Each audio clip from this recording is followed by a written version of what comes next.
आज जो हैं,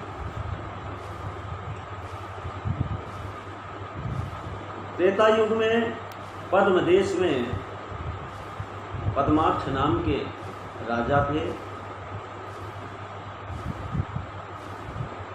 जिन्होंने अपने धर्म और कर्म को जानते हुए भगवान विष्णु के मंदिर में जाकर नित्य पूजा किया करते थे और पूजा करके तब अपने वो जाकर राज्यसभा में अपने गद्दी पे विराजमान हुआ करते थे। राजा का बस एक ही उद्देश्य था कि विश्व का कल्याण हो।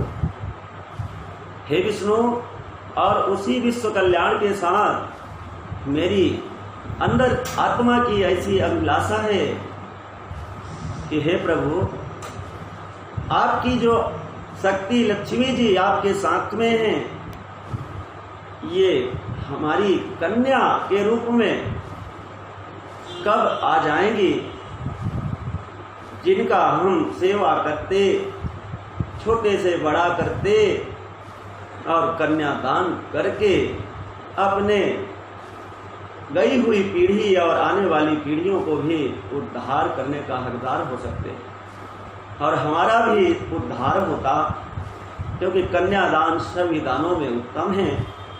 और मुझे अभिलाषा यही है कि आपकी ये लक्ष्मी जी जो हे विष्णु भगवान, ये कब कन्या के रूप में मुझे मिलेंगी कि मैं इनका छोटी से कन्या का सेवा करते हुए बड़ा करूं। यही नित्य भगवान विष्णु से प्रार्थना करते थे। लक्ष्मी और विष्णु डेली सुन रहे हैं, वो कब नहीं है, कहाँ नहीं है, इंसान को याद करने की जरूरत है। जब 12 वर्षों तक उन्होंने लगातार यही किए, नित्य भगवान के मंदिर में जाकर एक ही प्रार्थना, विश्व का कल्याण हो और मुझे भी कन्यादान का अवसर अवश्य प्रदान हो प्रभु। भगवान विष्णु अति प्रसन्न हो गए। लक्ष्मी जी से कहने लगे कि देवी, मैं दया निधि, अगर दया नहीं तो फिर कहाँ धर्म और कर्म है, इसलिए इनकी आत्मा की आवाज अवश्य पूर्ण हो। आप कन्या बनकर इनके घर में अवश्य दर्शन दें और ये छोटे से बड़ा करके अपने हक का लाभ पाएं। जब भगवान नारायण ने कहा, लक्ष्मी जी तैयार हुई, भगवान विष्णु कहते हैं कि हे पद्माक्ष, ये फल देता हूं। एक फल देते हैं भगवान विष्णु और कहते हैं लीजिए, इस फल को किसी औजार से नहीं काटिए, आप आराम से इस फल को खोल लीजिएगा। भगवान कहते अंतर ध्यान हो गए। जब वो राजा पद्माक्ष जी उस फल को ले जाकर अपने रानी के सामने कहते हैं, देवी आज ये भगवान विष्णु प्रसन्न होकर के फल दिए हैं, ये फल आराम से खोले जाएं। तो पद्माक्ष राजा की रानी क्या कहती हैं, प्रभु आपकी कठिन भक्ति को देखकर भगवान प्रसन्न हुए, आपको फल दिए हैं, हम तो आपकी अर्धांगिनी हैं, ये फल प्रभु आप अपने हाथ से ही खोलें। जब पद्माक्ष जी फल को खोलते हैं तो स्वर्णिम जैसे सीता मैया, छोटी सी कन्या फल से बाहर निकल आती है। बोलिए शक्ति महारानी की जय। जब बाहर आ गई, राजा पद्माक्ष की आत्मा तृप्त हो गई। राजा रानी अति प्रसन्न, उनकी प्रसन्नता का बखान कहाँ हो सकता है। अब वो ऐसे बढ़ने लगी भाइयों, जैसे द्विज का चंद्रमा देखिए सब लोग, और पूर्णमासी को पूर्ण हो जाती है, उसी प्रकार वो शक्ति बढ़ने लगी।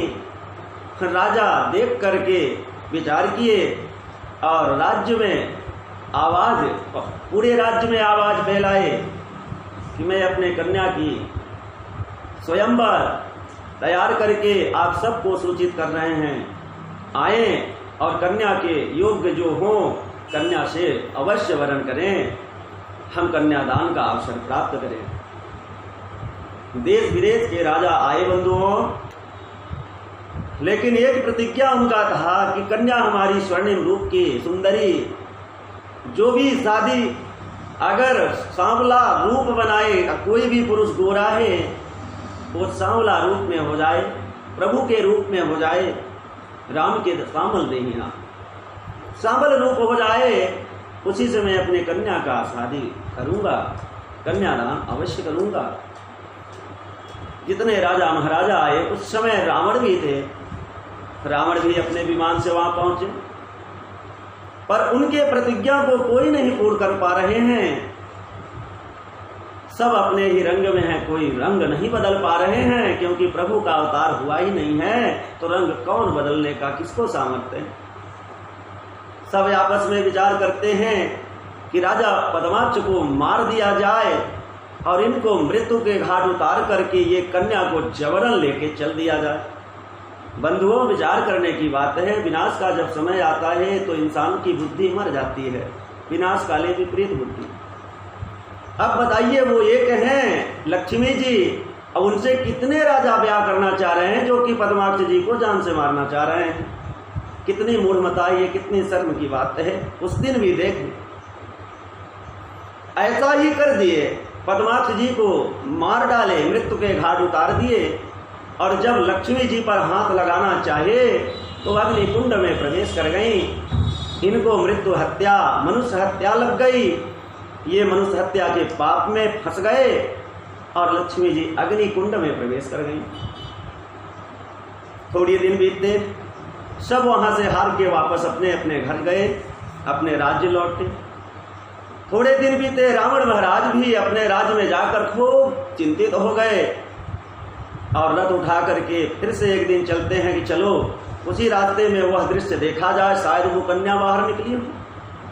रावण विमान लेकर के जब अपने साथियों के साथ चलते हैं तो कन्या कुंड के बाहर वही लक्ष्मी जी बाहर निकल के बैठी है। रावण विमान वही उतार दिए और जैसे ही हाथ लगाना चाहते हैं कि फिर से वो अग्नि कुंड में प्रकट हो गई, अग्नि की ज्वाला निकलने लगी। रावण और उनके सारथी घड़ा ले आकर के पानी उस कुंड में डालने लगे और डालते डालते डालते मर्यादित ब्राह्मण हैं, ब्राह्मण का मर्यादा मानकर वो लुप्त हुई। जब वहां राख बचा तो रावण राख को उठवा करके एक पेटी में, किसी में छुपी है, एक पेटी में पूरे राख को उठवा लिया और उठवा करके अपने विमान पे रखा और वापस चला आया अपने लंका। जब लंका आया, एक कमरे में रख दिया पेटी, और शाम का जैसे समय हुआ तो मंदोदरी के पास गया। जब शयन कक्ष में तो मंदोदरी से कहता है कि देवी, आज तुम्हारे लिए बहुत बड़ा उपहार लाया हूं। बोले स्वामी कहाँ हैं? बोले बगल कमरे में रखा है, पेटी उठा कर ले आओ, दिखाता हूं। मंदोदरी जी जाती हैं, पेटी को उठाना चाहती हैं पर हिला नहीं पाती। लौट के आती हैं, कहती हैं पतिदेव आप क्या लाए हैं? मैं तो हिला नहीं पाई, आप ही उठा के ले आए, मुझे दर्शन करा। जब इस प्रकार से उन्होंने पेटी को उठाने और वही हम जा रहे थे, रात कुंड के बाहर निकली थी और उसी कन्या को हमने जैसे हाथ लगाया, अग्नि कुंड में गई, बुझा करके पानी से काफी परिश्रम से ये पेटी में लाया हूं, ये पद्माक्ष को मरवा देने वाली है। मंदोदरी कहती हैं पतिदेव, जब ये पद्माक्ष को मरवा देने वाली है तो अपने कुल का नाश कराने के लिए आप लाए हैं क्या? क्यों लाए हैं आप? अरे इसी वक्त ये पेटी उठवा कर आप दूसरे कहीं किसी राज्य में गड़वा दो। मां भगवती अति प्रसन्न हुई मंदोदरी की बात सुनकर, और पेटी रावण अपने साथियों को कहता है उठाओ और ले जाकर जनक के राज्य में गाड़ दो। पेटी उठाते हैं, बड़े प्रेम से मां भगवती उठ जाती हैं और कहती हैं चलो ऐसा ही होना चाहिए। लेके जाते हैं और जनक जी विदेश जी के राज्य में ऐसे धरती पे पेटी को गड्ढा खोद कर गाड़ते हैं जिस भूमि को जनक जी महाराज अपने गुरु जी को दान दे चुके थे। गड़वा के वापस आ जाते हैं। जब बरसात होता है तो जनक जी अपने बगल में ही एक शूद्र, उससे कहते हैं कि हमें जनक जी धरती दिए हैं दान में, तो हल बैल ले जा करके वहाँ जोताई कर लेते, कुछ अन्न दे देते, उसमें धरती मैया को मिल जाता, कुछ आपको भी कुछ हमारे भी यहाँ आ जाता। क्योंकि धरती पड़े रहने से क्या, बेल चरे से क्या। तो बोले कि नहीं, अन्न उसमें हो जाए कुछ, ले जा करके देख लो।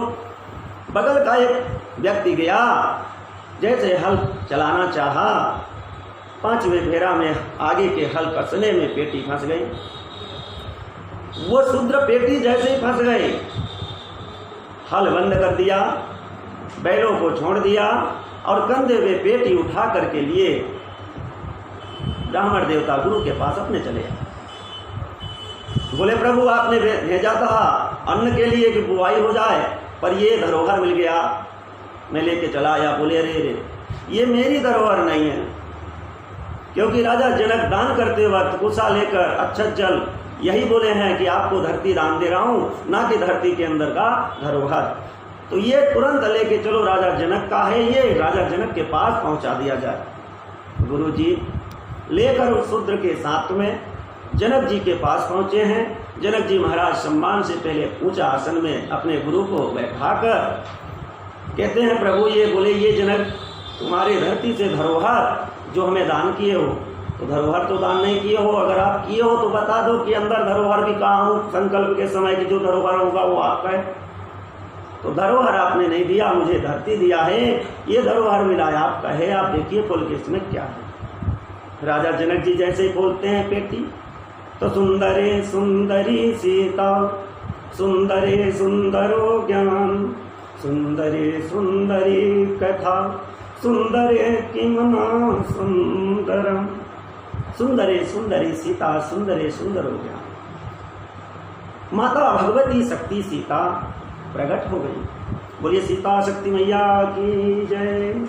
जब भवानी सीता प्रकट हो गई, वहां आनंद में अमृत बरसने लगा और जनक जी सुनैना राजमहल पूरी